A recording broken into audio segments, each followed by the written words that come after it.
और हम मामले को बुलेटिन का हिस्सा बनाएं। तमाम डैम्स डेड लेवल पर हैं। आबपाशी के लिए पानी दस्तियाब नहीं है। खरीफ सीजन में सूबों को 40% तक कमी का सामना करना पड़ सकता है।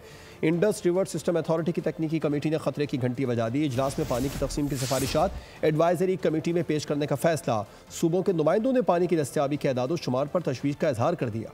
डैम्स डेड लेवल पर पानी की तकसीम में कमी, अरसा ने खतरे की घंटी बजा दी। इस्लामाबाद में इंडस रिवर सिस्टम अथॉरिटी की तकनीकी कमेटी का तवील इजलास हुआ। तकनीकी कमेटी इजलास में किसी वाज़ेह नतीजे पर ना पहुंच सकी। पानी की तकसीम की सिफारिशात एडवाइजरी कमेटी में पेश करने का फैसला कर लिया गया। ज़राए के मुताबिक इजलास में मुल्क में पानी की किल्लत का तफसीली जायजा लिया गया। इजलास की सदारत डायरेक्टर रेगुलेशन अरसा ने की। सूबों के नुमाइंदों ने भी शिरकत की। इजलास में कहा गया कि रबी सीजन के दौरान सूबों को पानी की तकसीम में कमी का सामना करना पड़ा। खरीफ सीजन में भी सूबों को 35 से 40% तक कमी का सामना करना पड़ सकता है। इस वक्त तमाम डैम्स डेड लेवल पर हैं। आबपाशी के लिए पानी दस्तयाब नहीं।